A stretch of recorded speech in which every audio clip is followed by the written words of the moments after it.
O mundo que nós conhecemos está sendo tomado por uma grande cegueira espiritual.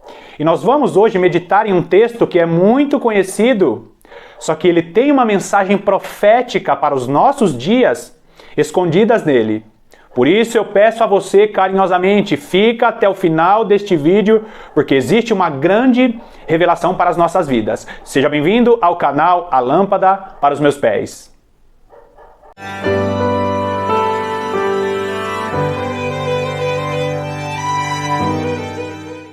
Hoje nós estaremos meditando em um texto que é super conhecido.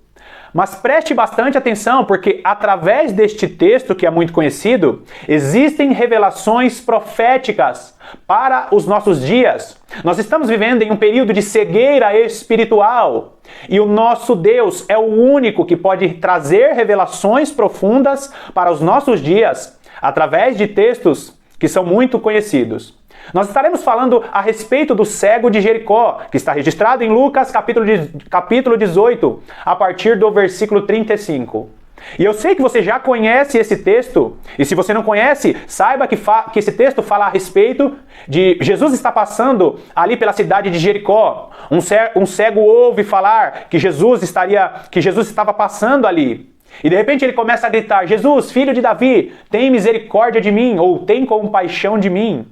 Jesus ouve ali que o cego estava chamando por ele. Jesus cura. Primeiro Jesus pergunta ao cego o que ele gostaria que Jesus fizesse. O cego fala: eu quero tornar a ver. E Jesus cura ali o cego e fala para o cego que ele estaria salvo, que a fé tinha salvado ele. Este é um texto muito conhecido, mas eu quero que você preste bastante atenção, porque tem uma mensagem profética para os nossos dias. Sabendo disso, então vamos lá para Lucas capítulo 18, a partir do versículo 35. Presta bastante atenção. Olha só o que diz.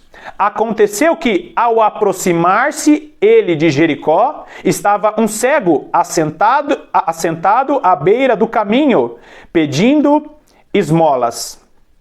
E ouvindo o tropel da multidão que passava, perguntou o que era aquilo. Primeiro, nós estamos vendo um cego que estava na cidade de Jericó. Primeira coisa, Jericó era uma cidade que historicamente tinha sido amaldiçoada por Deus. E isso está registrado lá em Josué.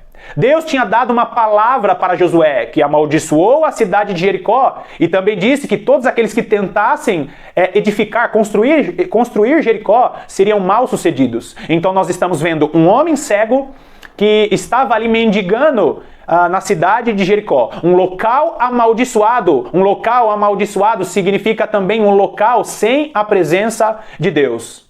E ali o cego de Jericó mostra que estava atento. E esse é um grande problema em relação às pessoas que estão cegas neste tempo. Porque além de elas não estarem enxergando, elas não estão atentas para saírem dessa cegueira espiritual. Mas continua comigo. Versículo 37 diz: anunciaram-lhe que passava Jesus, o Nazareno. Presta atenção nisso, o anúncio da palavra de Deus, o anúncio da verdade que Deus tem revelado através dos seus servos. Versículo 38 diz assim: então ele clamou: Jesus, filho de Davi, tem compaixão de mim.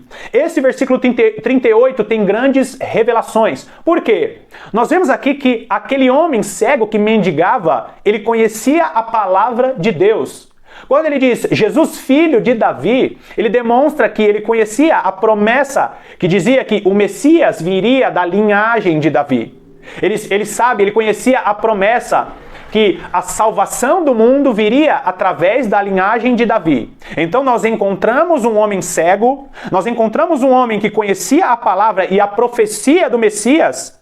E é muito interessante isso porque presta atenção nisso, ser conhecedor da palavra não te torna uma pessoa que tem a visão aberta. Inclusive eu que gosto muito de estudar a palavra de Deus, eu tenho olhado e percebido muitas pessoas que sabem muito a respeito da doutrina, mas estão cegas em relação aos acontecimentos deste mundo, em relação ao que Deus tem revelado para a igreja neste tempo. Muitas pessoas que têm opiniões, muitas pessoas que conhecem a respeito da palavra de Deus, que conhecem muito a letra, mas estão cegas para o que Deus está fazendo em nossos tempos. E isso acontece muito por causa de pessoas que focam muito no estudo da palavra, mas são pequeninas em sua vida de oração.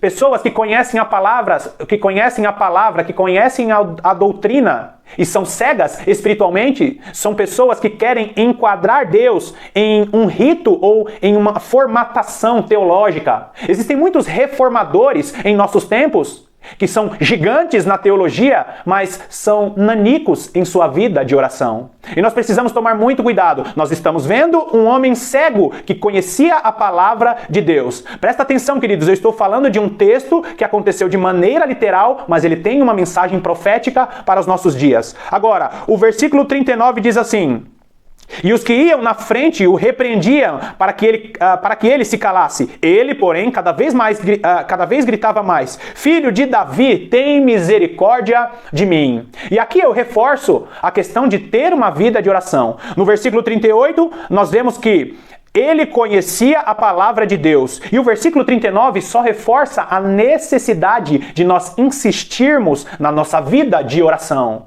Não adianta você ser um mestre em teologia, mas ser um principiante na sua vida de oração aí dentro da sua casa. Todo teólogo, todo aquele que conhece a palavra de Deus precisa ter uma vida de oração, precisa estar de joelhos, buscando a presença de Deus insistentemente. O cego de Jericó, aqui no contexto literal, ele estava tentando chamar a atenção de Jesus, mas existiam situações que estavam impedindo ele de chamar pelo Senhor. Percebe que essas pessoas aqui representam as situações que tentam impedir que nós tenhamos uma vida de oração. De repente você é uma pessoa que conhece muito a palavra de Deus, mas por causa do trabalho, por causa da vida familiar, por causa de vários acontecimentos na sua vida, você está sendo impedido ou você está se permitindo não ter uma vida de oração. É preciso conhecer a palavra de Deus e é preciso ter vida de oração. Senão você corre um sério risco de ser um cego espiritual, mesmo conhecendo a palavra de Deus. Agora, olha o versículo 40. Então parou Jesus e mandou que lhe o trouxessem, e tendo ele chegado, perguntou-lhe: Que queres que eu te faça? Respondeu ele: Senhor, que eu torne a ver. Bom, o versículo 40 mostra que ele estava clamando ao Senhor. O versículo 41 nos revela algo muito importante. Por quê? Porque nós precisamos insistir na oração. Existem muitas coisas que não acontecem em nossas vidas. Existem muitas coisas que nós não enxergamos porque nós oramos um dia, 2 dias, uma semana e de repente nós desistimos da nossa vida de oração porque existem pessoas ou existem acontecimentos que tentam atrapalhar esta vida de oração. Agora, nós vemos que o cego Bartimeu, ele fala assim: Senhor, eu quero tornar a ver. Aqui mostra que ele um dia já teve visão, que o cego Bartimeu, ele não nasceu, ele não era cego de nascença. Significa que ele chegou a enxergar. Isso acontece com muitas pessoas que tinham a revelação de Deus, mas ela de repente parou com a sua vida de oração e passou a não enxergar aquilo que Deus tem revelado para este tempo. Agora olha o versículo 41. Que queres que eu te faça? Respondeu ele: Senhor, que eu torne a ver. Aqui no versículo 41 traz grandes revelações. Por quê? Porque Jesus manda outras pessoas trazerem aquele cego. Jesus sabia que o homem não podia ver. E mesmo assim Jesus pergunta: o que você quer que eu te faça? É muito interessante isso, porque Jesus espera sair da boca daquele homem: eu quero tornar a ver. E existem muitas pessoas que vão continuar em sua cegueira espiritual até que elas comecem a orar com humildade: Senhor, se eu estiver em um caminho errado, por favor, eu quero tornar a ver. Eu tenho acompanhado muitos teólogos, muitos homens de Deus que estão fechados em sua teologia e em sua arrogância.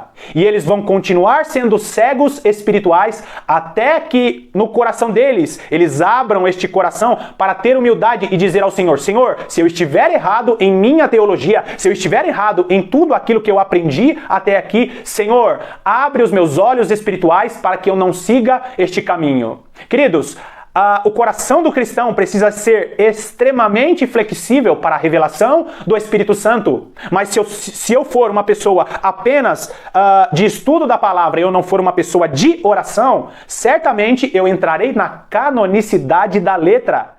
E entrar na canonicidade da letra significa que as pessoas elas ficam fechadas em sua teologia e não desenvolvem o período de oração para que a revelação do Espírito Santo venha em seus corações. Nós temos o privilégio, porque a Bíblia é o único livro de toda a história da humanidade que o seu autor está presente em todo o tempo que nós estamos lendo essa palavra. A Bíblia, a palavra de Deus, é o único livro em que o autor está presente na vida de todas as pessoas, mesmo se elas estiverem lendo a palavra de Deus ao mesmo tempo. Quando nós vivemos uma vida somente de estudo da palavra, nós estamos sendo pessoas arrogantes. Por quê? Porque nós precisamos entender que quando nós estudamos a palavra de Deus sem o período de oração, indiretamente nós estamos dizendo para Deus: eu não preciso orar, porque através da minha capacidade eu consigo compreender a revelação deste livro. Agora, quando acontece o contrário, quando as pessoas não buscam a sabedoria que está escrita na palavra e apenas oram,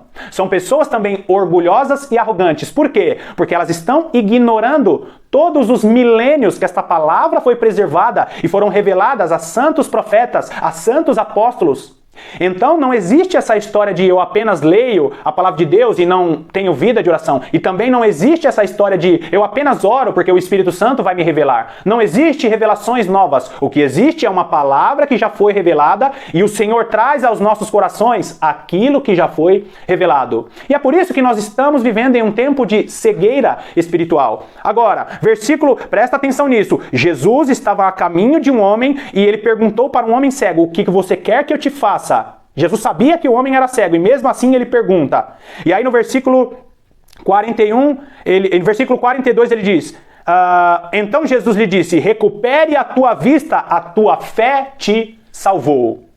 Presta atenção nisso. O homem diz: Senhor, eu quero recuperar a minha vista. E Jesus fala: você recebe a cura disso que você me pediu, e a tua fé te salvou. Recupera a tua vista, a tua fé te salvou. Em nenhum momento o cego Bartimeu falou a respeito de que ele precisava de salvação. Em nenhum momento o texto fala que aquela era uma mensagem para a salvação. E isso é muito sério, porque muitas pessoas que são de Deus, muitas pessoas que conhecem a palavra de Deus, vão perder a sua salvação por causa da sua cegueira espiritual. Se você notar aqui, o versículo 42 nos mostra que existe uma relação muito direta com salvação e visão espiritual. Uma pessoa que está enxergando o tempo que nós estamos vivendo é uma pessoa que vai ser salva. Muitas pessoas que conhecem a palavra de Deus vão perder a sua salvação porque estão se permitindo ser pessoas cegas espiritualmente.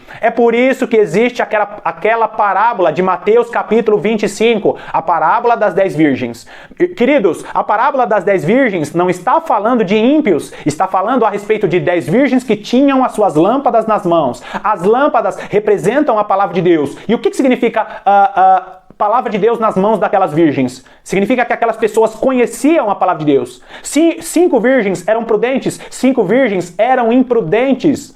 Isso nos mostra que pessoas que conhecem a palavra de Deus vão deixar o azeite de suas lâmpadas apagarem. E como que eu tenho azeite em minha lâmpada, que é a palavra de Deus? Orando todos os dias. É por isso que Jesus ele fala para este cego. Então Jesus lhe disse: recupera a tua vista, a tua fé te salvou. Como que eu demonstro a minha fé? Orando todos os dias e buscando a presença de Deus todos os dias. Pessoas que são cegas espiritualmente correm um grande risco de perder a sua salvação. Pessoas que conhecem a palavra de Deus, por não exercerem a vida de oração, vão perder a sua visão espiritual, porque não estão deixando as suas lâmpadas acesas. Bom, que nós possamos clamar a presença de Jesus todos os dias. Se você é uma pessoa que está firme de pé, ore para que você não caia. E saiba que existe uma visão especial para aqueles que buscam a presença de Deus. Eu finalizo com este texto de 1 Coríntios. Presta bastante atenção que existe uma revelação, uma visão que Deus quer dar para aquele que busca a presença de Deus diariamente. 1 Coríntios capítulo 2, versículo 14. Presta atenção nisso. Essa mensagem de hoje é uma mensagem extremamente espiritual. E o apóstolo Paulo aqui em 1 Coríntios capítulo 2, versículos 14, 15 e 16, nos mostra isso. Ora, o homem natural não aceita as coisas do Espírito de Deus, porque lhes são loucura, e não pode entendê-las, porque elas se discernem espiritualmente. Porém, o homem espiritual julga todas as coisas, mas ele mesmo não é julgado por ninguém. Pois quem conheceu a mente do Senhor, que o possa instruir? Nós, porém, temos a mente de Cristo. Se você é uma pessoa que lê a palavra de Deus todos os dias e que busca a presença de Jesus todos os dias, saiba que Deus ele vai estar agregando ao seu espírito a mente do nosso Senhor Jesus Cristo. Bom, eu espero que essa mensagem tenha abençoado a sua vida e mais uma vez eu quero te agradecer pela sua companhia. Que Deus te abençoe ricamente.